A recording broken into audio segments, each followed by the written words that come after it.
evolving.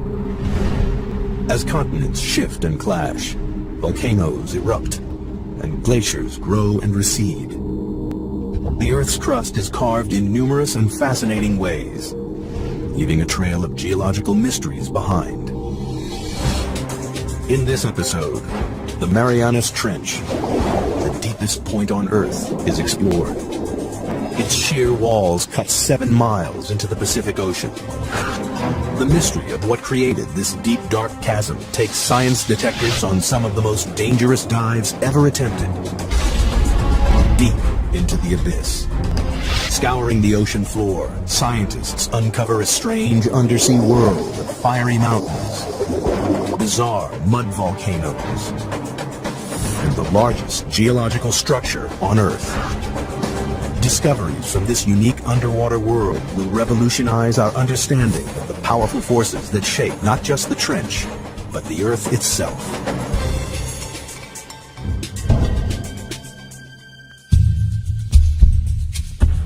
Hidden deep beneath the waves of the Western Pacific lies the Marianas Trench,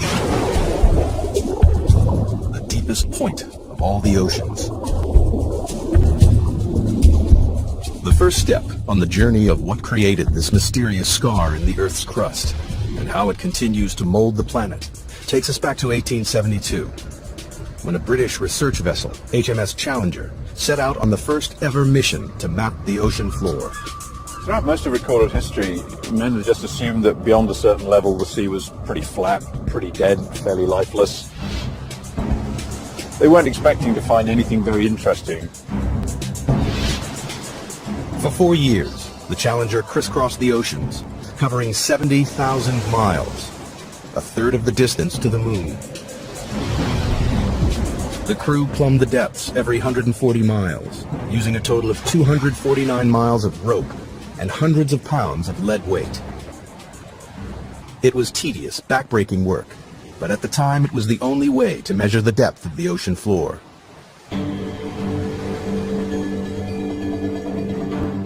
When they got to the Western Pacific, 200 miles off the island of Guam, the crew routinely lowered the rope for a measurement.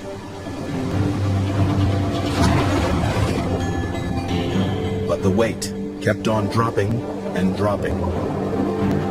It's a big surprise. Nobody thought the ocean was this deep. So all of a sudden we've got scientists saying, why is that?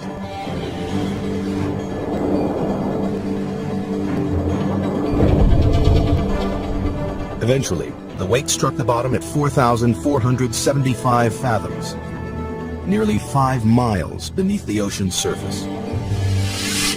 The scientists will be going, wow, we found something, and what does it mean? Is it a little hole? Is it a big hole? What kind of feature is it down there? There's a whole lot of questions you get when you find this one spectacular reading. The Challenger expedition marked the birth of modern oceanography and provided the first crude map of the ocean floor. It showed how the ocean floor gently slopes away from the land and then plummets thousands of feet into vast flat plains. But the Western Pacific is different. It drops off again into the 5-mile deep hole, a hole that blew right out of the water the long-held belief that the sea floor was flat and featureless. And it spawned a mystery, because nobody could understand how this strange underwater feature came about. It would be 75 years before any answers emerged.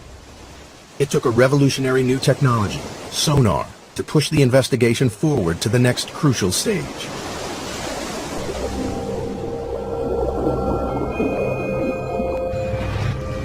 Sonar was first developed in the early 1900s and then perfected during the 1940s to detect submarines lurking in the deep.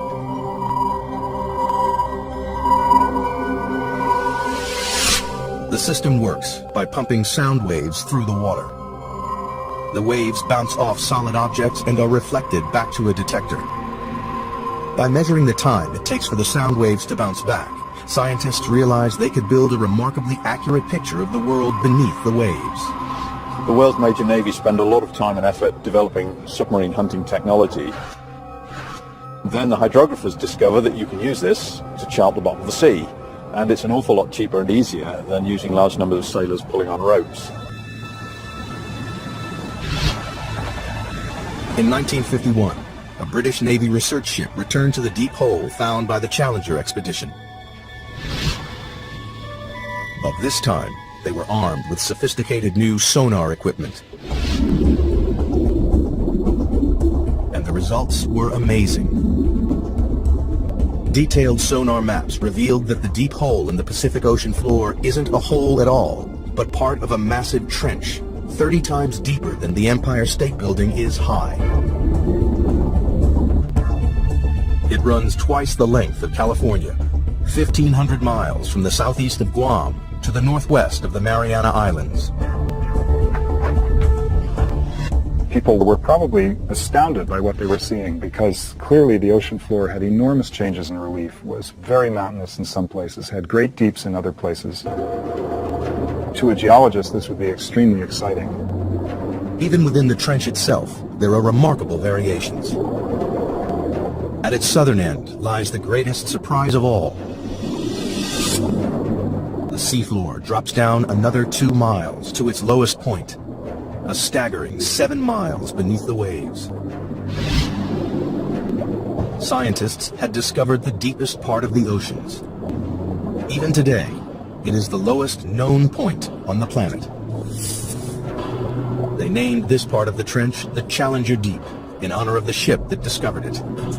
To get a sense of just how deep trenches are, if we take the height of Mount Everest, we would still have about a mile of water above us before we get to the ocean's surface.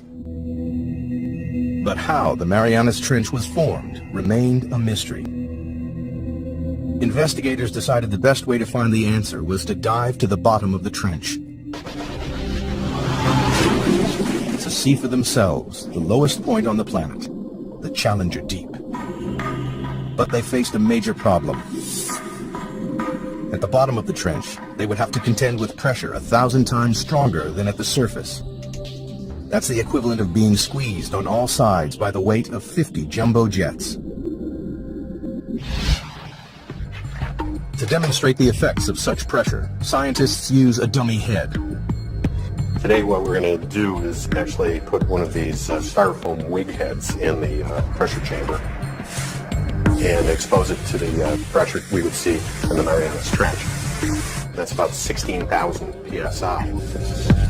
A human skull would be crushed to a pulp, but the rubbery head will only have all the air squeezed out. Wow, that's smaller. And here's what the original size was, just for comparison. Quite dramatic. Pretty stark difference between something that hasn't been 7 miles deep in the ocean and something that has. Glad I'm not going there. At the Mariana Trench, human life is impossible. We're not equipped to resist those kinds of pressures. And so it's necessary to protect humans from that type of an environment. The challenge to engineers was how to accomplish this. In 1953, Swiss scientist Auguste Piccard designed the Trieste, a pioneering vehicle that could withstand the crushing pressures.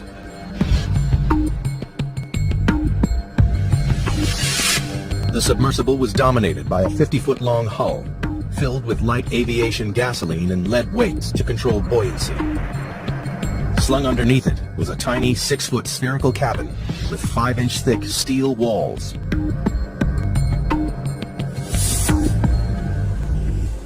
Finally, after 7 years of modifications and manned test dives no deeper than 3.5 miles, the Trieste was ready to attempt the 7 miles to the bottom of the trench.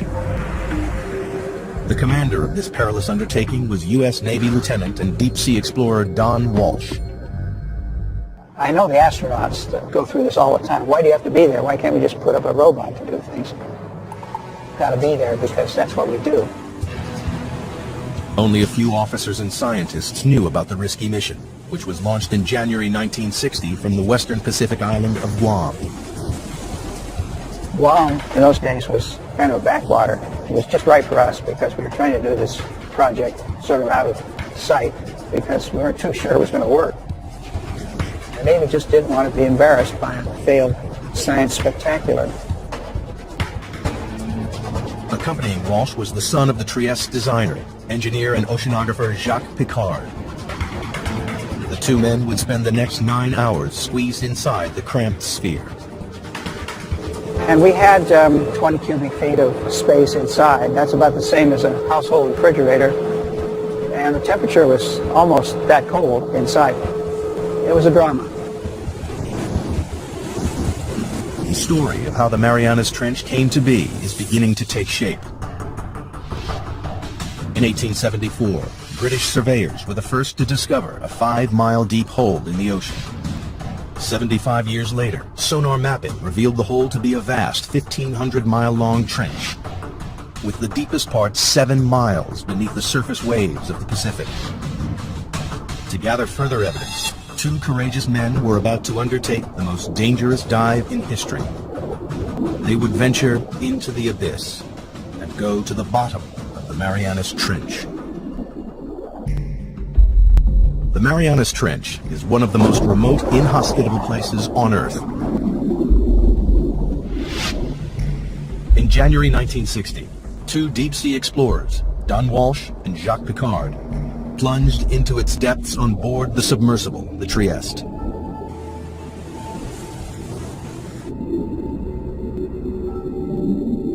At a speed of just 3 miles per hour, they began their slow descent into the twilight zone. By 3,000 feet, the darkness was total. The only illumination was from the Trieste's powerful lights. The depths we were operating at, it was always black. The only thing that lit up the abyss was the bioluminescence from animals and plankton. Like fireflies, they carried their own light sources with them. Encased in their 5-inch thick steel sphere, Walsh and Piccard quickly passed their test dive record of 18,000 feet. Everything appeared to be going to plan. At the rear of the cabin, the crew were protected by a double layer of glass. But 2 hours into the dive, the outer pane cracked. We had a great big bang. We didn't know what it was. We were about 20,000 feet. And we looked around and checked everything. Every square inch of their tiny life-supporting capsule was fighting back 8 tons of pressure. With the outer pane broken, the only thing between the men and instant death was a single pane of glass. If the inner window had cracked, we would have been instantly dead, maybe even before we knew it. But incredibly, the inner pane remained watertight. Walsh and Piccard decided to continue the descent. After a tense, claustrophobic 4 hours and 48 minutes, they approached the bottom of the trench, only to be startled by movement on the sea floor. Just before we landed, we saw a flatfish, about 1 foot long, and that's a bottom-dwelling fish, so if you see one, there are others. Nobody expected to see life at these crushing depths, but it meant the explorers had reached their goal. The very bottom of the Marianas Trench. The depth gauge, with a reading of 35,800 feet, nearly 7 miles below the surface, confirmed the sonar findings.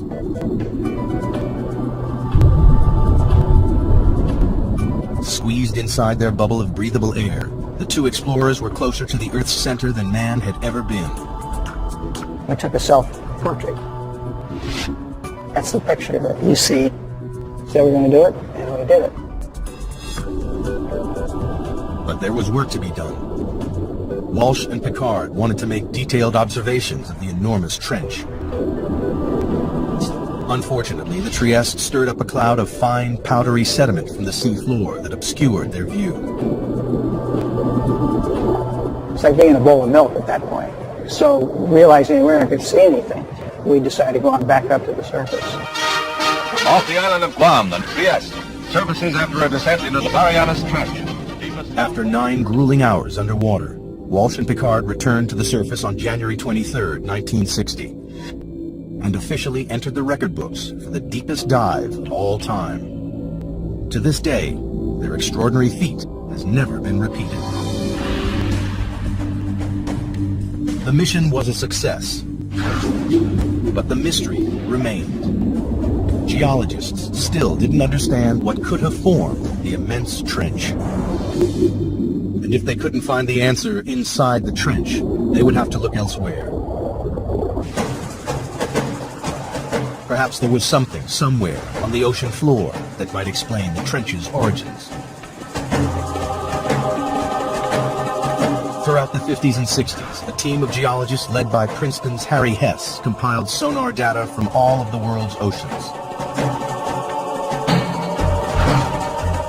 It was as though they had pulled out a giant plug to drain away all the water and expose the ocean floor. Their maps revealed that the Marianas Trench is just a tiny fraction of a network of enormous underwater canyons stretching right around the planet. But that wasn't all.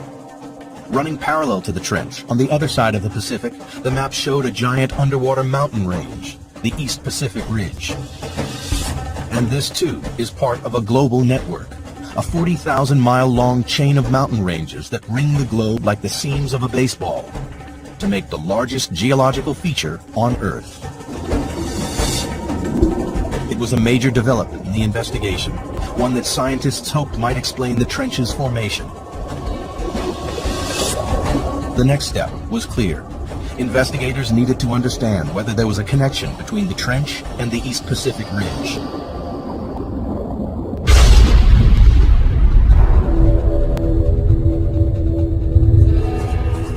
The breakthrough came from the unlikeliest of sources. During the Cold War, the U.S. built a vast network of underground seismometers to pick up atomic bomb testing around the world. Inadvertently, the seismometers also detected naturally occurring earthquakes. When geologists plotted these on a map, a pattern emerged. The earthquakes were clustered along the ocean's ridges and trenches. It was a discovery that transformed our understanding of the Earth. Geologists realized the friction that causes earthquakes comes from movements that must be occurring deep beneath the ridges and trenches. With this great investment in seismology, it became possible to locate very precisely where earthquakes had occurred. And it was these things, the precise location, the depth, and the motion, that really gave the outlines of plate tectonics. It was the birth of an extraordinary new theory. The solid layer of rock, the crust on which the land and ocean sits, is broken up into a series of vast slabs that geologists call tectonic plates. It's these plates that are moving, grinding past each other, and triggering earthquakes. The underwater ridges and trenches sit on the boundaries between tectonic plates. The East Pacific Ridge and the Marianas Trench lie on opposite edges of the Pacific Plate. The journey to discover what formed the Marianas Trench is accumulating additional evidence. The Trieste dived to the bottom of the trench and confirmed that it is the deepest point on the planet. Sonar maps then revealed the East Pacific Ocean ridge running parallel to the trench. To solve the mystery of the Marianas Trench, investigators needed to find out exactly what was happening at the East Pacific Ridge. And that meant exploring these vast mountains, 8,000 feet underwater.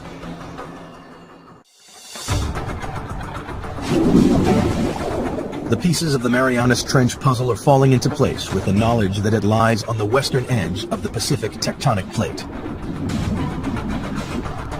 On the opposite side of the plate lies the East Pacific Ocean Ridge, part of an enormous chain of underwater mountain ranges that ring the globe to create the largest geological feature on Earth.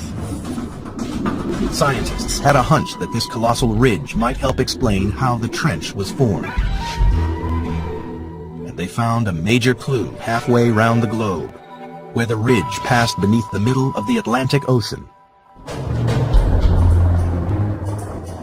During the Cold War, the U.S. Navy developed a new technique to spot Soviet submarines.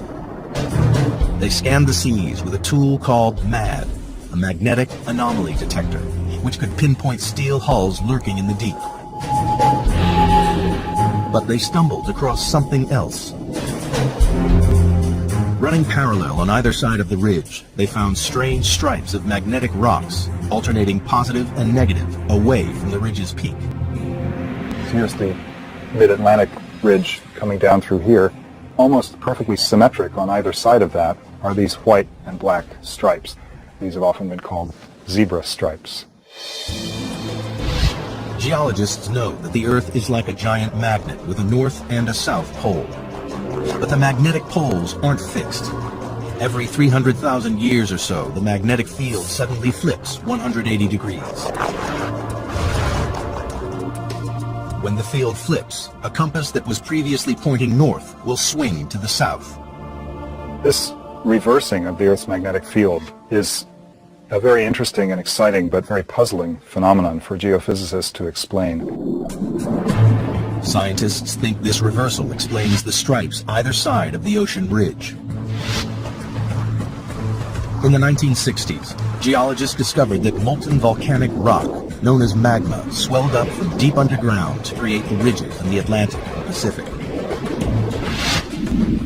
As magma wells up between the tectonic plates, it pushes the seafloor up and forms the colossal mid-ocean ridge thousands of feet high. When the rock is hot and molten, its magnetic minerals line up with the north-south direction of the Earth's magnetic field. As the magma cools, the minerals are locked in position. These rocks act as a permanent record of the magnetic pole's location when the rocks were formed. As more and more magma is forced up, the old crust is pushed away from the ridge and records the reversals in the Earth's magnetic polarity. If you have reversals of magnetic polarity, then the seafloor acts sort of like a tape recorder and records these changes in magnetization. Then the pattern of magnetic stripes allows people to calculate the speed at which the plates are moving apart. The zebra stripes are proof that over time, the seafloor in both the Atlantic and the Pacific is spreading away from the ridges at a rate of more than 2 inches a year. But geologists needed proof that magma created the ridge. If red-hot molten rock is forming the enormous mountain range in the Pacific, the surrounding water should be warm. In 1977, a team of scientists set out to discover whether this warm water really existed.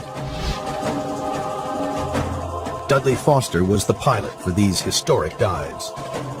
It's been an exciting occupation because you're on the cutting edge of science. New discoveries all the time.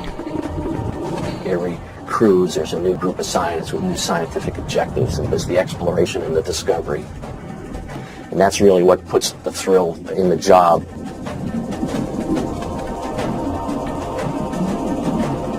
For weeks, the crew scanned the undersea mountains without success. And then they hit the jackpot. A bizarre pillar of rock, spewing hot, toxic gas. And we saw the water was sort of shimmering, sort of like bubbling in a glass teapot or something. We stuck the temperature probe in there and measured 38, 39 degrees Fahrenheit, which was really amazing because the ocean's a huge heat sink. So to see something warm like that was kind of startling. In these pillars of rock, the expedition had found the heat from the magma surging up from deep inside the Earth. It wasn't warming the water evenly along the ridge. It was channeled up through strange hydrothermal vents. When you make these discoveries, you don't know how significant they are. The true significance of them maybe takes several years to appreciate. And this was one of those times. For the investigation into the Marianas Trench, these vents are a decisive piece of evidence. They confirm that magma is continually creating new crust at the Pacific Ocean ridge. And magnetic zebra stripes prove that old crust is pushed away from the ridge towards the other side of the Pacific Plate, towards the Marianas Trench. But this presents scientists with a puzzle. If new crust is being created at the ocean ridge, and the Earth isn't expanding, then the old crust must be disappearing somewhere else. The reason that there's not getting bigger with seafloor spreading is because the same amount of seafloor is being destroyed in the Pacific. Something in the Pacific Ocean is devouring the seafloor, and all the evidence points to the Marianas Trench. In the hunt to discover what formed the Marianas Trench, scientists now know crust created at the ocean ridge is being devoured somewhere and by something in the Pacific Ocean. They suspect the Marianas Trench is involved. But the proof would come not from the trench, but from these. The Mariana Islands, a chain of volcanoes that break through the ocean surface 200 miles west of the trench. Scientists noticed the island chain mirrors the trench's exact shape. This led them to think the trench was responsible for the island's creation. If you see pictures of the Marianas Trench, it's curved, and the line of volcanoes that it generates is curved exactly parallel to it. Geologists believe that the trench formed the volcanoes via a process called subduction. Subduction occurs where two tectonic plates collide. As they grind past each other, the heavier plate is pushed beneath the lighter plate. The descending plate is forced down into the Earth's intensely hot interior called the mantle. It takes with it water and sediment built up over millions of years. Volcanoes form above subduction zones not because the Earth is hotter there, but because this is where we're taking the water that once was in the ocean. It's taken into the mantle and gets sweated out, causes the mantle to melt, and this magma is what then rises and erupts explosively out these volcanoes.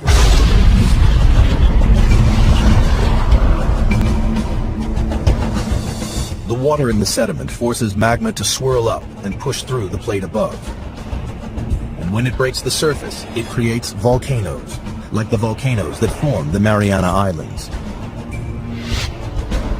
It was subduction that formed the islands west of the trench and gave investigators the breakthrough they'd been looking for. Because here, at last, was a process powerful enough to create the Marianas Trench. As the descending plate dives down, it digs into the mantle. Here, the colliding plates form a trench, a giant crease in the ocean floor. It seemed that scientists had finally explained how the trench was formed. There was just one problem. A very large problem.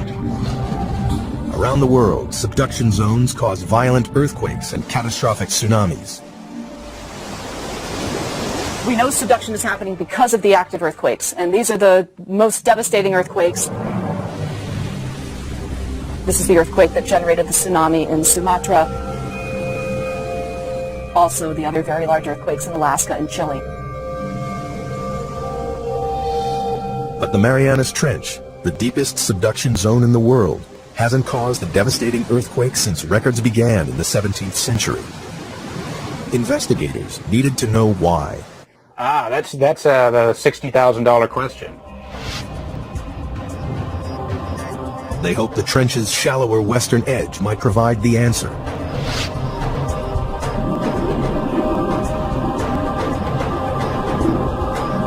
Here they found an intriguing chain of underwater hills 2 miles below the surface of the sea.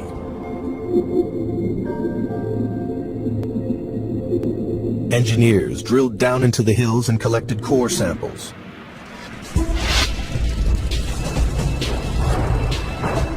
And when the scientists analyzed the samples, they discovered the hills were actually volcanoes. And they spewed out not lava, but mud. The fine powdery mud is made up of a soft type of rock that has been ground up in the subduction zone. It seemed this soft rock might explain why there have been no major earthquakes at the Marianas Trench. Everybody has a sense of what a volcano is, but not all volcanoes erupt igneous rocks. There's some volcanoes that erupt mud, and a certain kind of unusual kind of mud in the Marianas is made out of serpentine. And serpentine is a very weak rock, and it can be scratched with a knife or something like that. Investigators realized the grinding plates crush the soft rock to form a lubricating mud that prevents large earthquakes. Then the mud bubbles up to the ocean floor, where it forms the strange mud volcanoes found along the trench's western edge. Other parts of the world, like the Andes or maybe Indonesia, you've got two plates that are grinding together, and one of the plates is quite strong. And it takes a big earthquake to rupture that plate interface. But if these rocks are weak, like they are in the Marianas, where you've got these serpentinites, those are very weak, and it doesn't take much energy at all to get the two plates to glide one past the other. At last, geologists had discovered what created the Marianas Trench. 50 million years ago, the Pacific Plate slipped under the edge of the Philippine Plate. As it bent and dived into the Earth's mantle, it formed the colossal Marianas Trench. And the plate is still moving. Like a giant conveyor belt, the Earth's crust travels slowly across the Pacific Plate, from its birthplace in the East Pacific Ridge to its graveyard 10,000 miles away in the Marianas Trench. Today, the Pacific Plate's movement can be tracked in real time. Confirmation has come from GPS technology, where we can actually put a transmitter on an island and come back year after year and actually follow it moving a few centimeters a year towards the trench. It's devouring the crust at a rate of 3 inches a year, about as fast as a human fingernail grows. Every 4 million years, it swallows an area the size of the United States. By consuming the crust created at the Pacific Ocean ridge, the ravenous Marianas Trench is the world's largest recycling plant.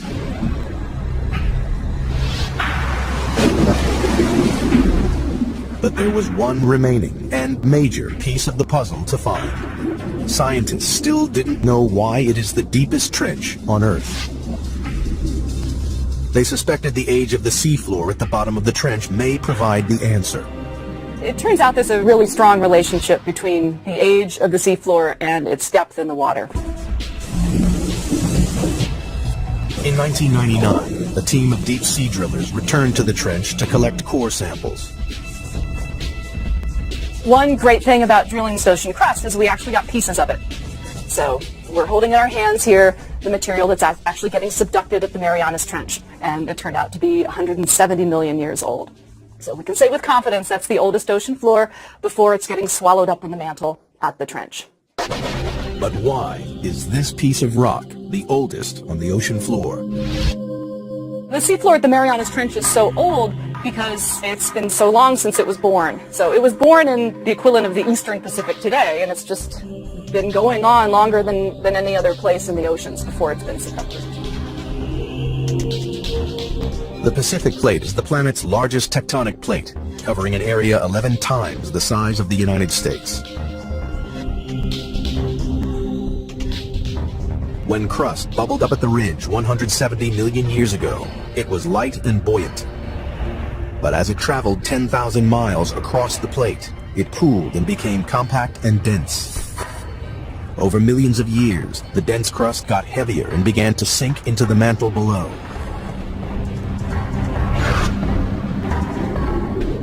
Scientists realized that because the crust at the Marianas Trench is the oldest ocean crust, it's also the heaviest and so has sunk deeper into the mantle than any other area of ocean crust. Here at last was the explanation for the trench's extraordinary depth. The picture of the Marianas Trench is almost complete. Volcanic islands mirroring the trench's exact shape lead scientists to believe it runs along a subduction zone. And slippery mud volcanoes explain why it doesn't create large earthquakes. But one question remains unanswered. Towards the trench's southern end, the vast chasm drops a further 2 miles to its lowest point, the Challenger Deep, 7 miles beneath the waves. The question is, what makes it plunge so deep?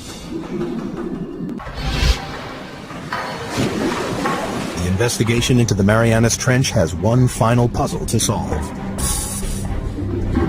At the trench's southern end, the seafloor plummets a further 10,000 feet into a 7-mile deep chasm called the Challenger Deep. It's the lowest point on the planet. But so far, scientists have been unable to explain why this one section of the trench is so deep. Now, they believe the shape of the descending tectonic plate may hold the answer. The Challenger Deep, in addition, is a little bit deeper because of some peculiarities relating to how the slab that's going down is behaving. A narrow slab of crust has torn away from the Pacific Plate's descending edge. Well, it's basically got to do with how the slab pushes the mantle out of the way. Where you have a narrow slab, like you have at the Challenger Deep, it can sink almost vertically because the mantle that it's trying to displace can move around out of the way. Investigators have finally unraveled the mysteries of the Marianas Trench. And in the process, they've made a discovery with implications that stretch far beyond the trench itself.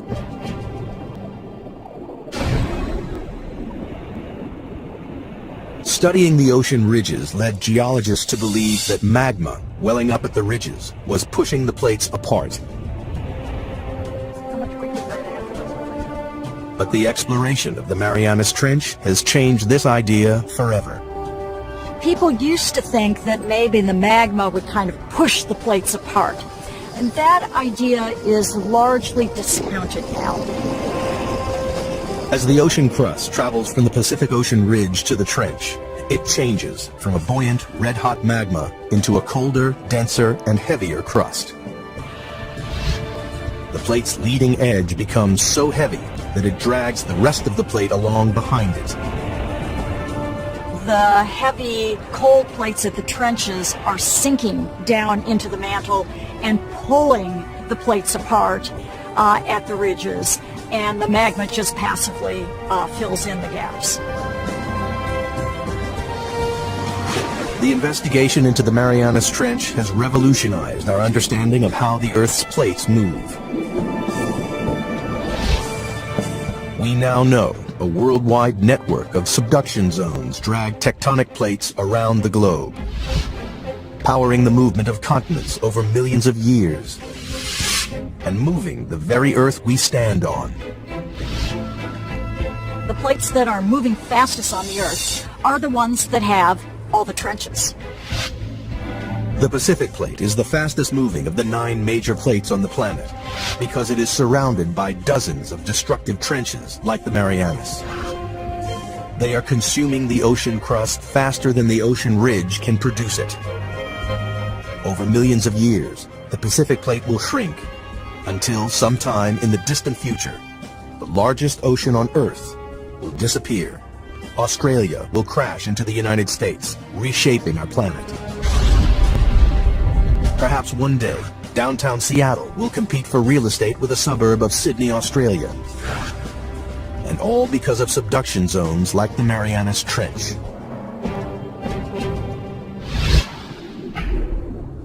But for all its significance, man has only ever dived to the bottom of the trench once, and there are no immediate plans to return.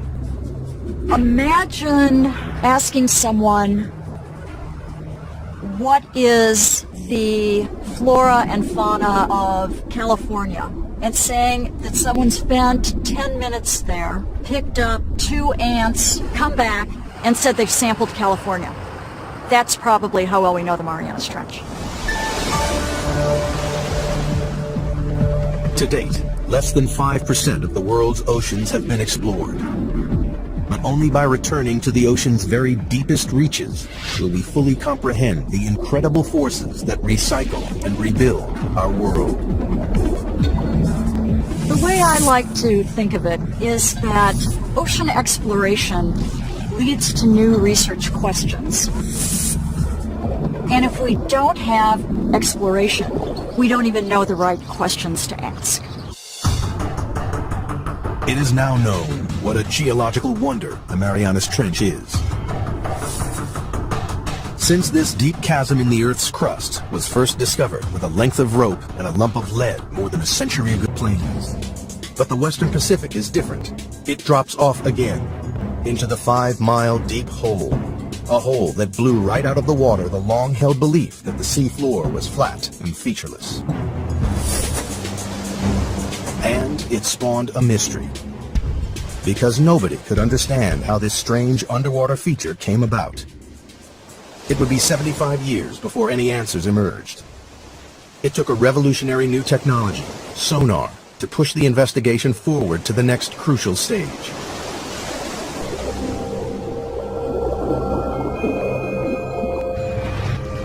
Sonar was first developed in the early 1900s and then perfected during the 1940s to detect submarines lurking in the deep.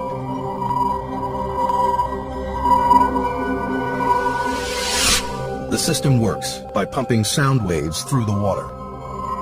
The waves bounce off solid objects and are reflected back to a detector. By measuring the time it takes for the sound waves to bounce back, scientists realized they could build a remarkably accurate picture of the world beneath the waves. The world evolving. As continents shift and clash, volcanoes erupt, and glaciers grow and recede. The Earth's crust is carved in numerous and fascinating ways, leaving a trail of geological mysteries behind. In this episode, the Marianas Trench, the deepest point on Earth, is explored. Its sheer walls cut 7 miles into the Pacific Ocean. The mystery of what created this deep, dark chasm takes science detectives on some of the most dangerous dives ever attempted. Deep into the abyss.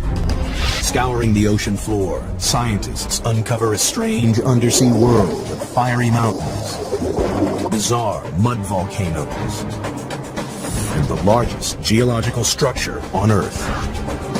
Discoveries from this unique underwater world will revolutionize our understanding of the powerful forces that shape not just the trench, but the Earth itself.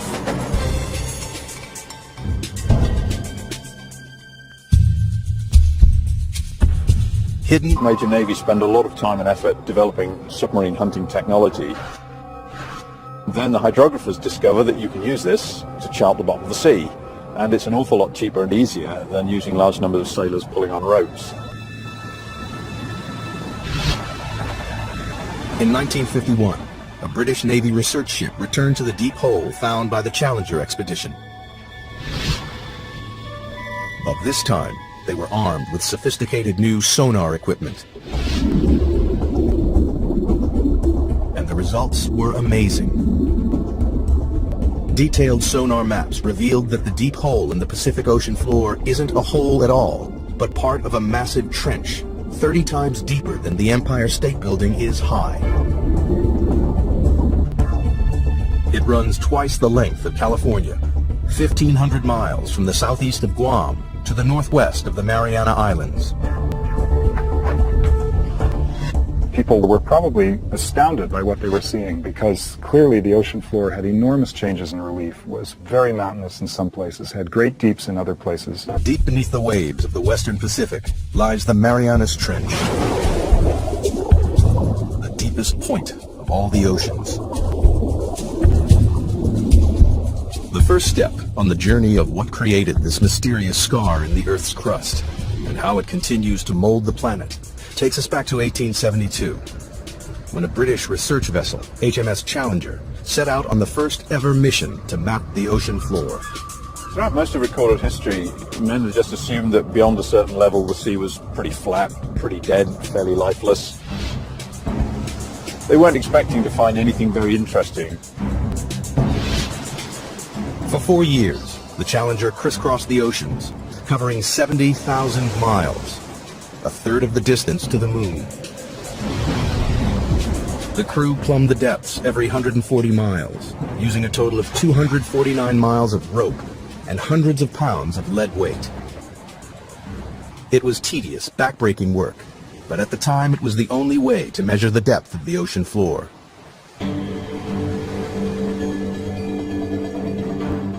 When they got to the western Pacific, 200 miles off the island of Guam, the crew routinely lowered the rope for a measurement.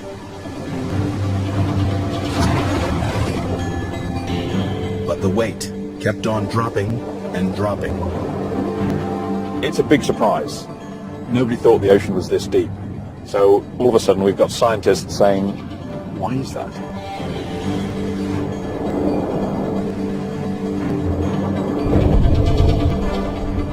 Eventually, the weight struck the bottom at 4,475 fathoms, nearly 5 miles beneath the ocean's surface. The scientists will be going, wow, we found something, and what does it mean? Is it a little hole? Is it a big hole? What kind of features is it down there? There's a whole lot of questions you get when you find this one spectacular reading. The Challenger expedition marked the birth of modern oceanography and provided the first crude map of the ocean floor. It showed how the ocean floor gently slopes away from the land and then plummets thousands of feet into vast flat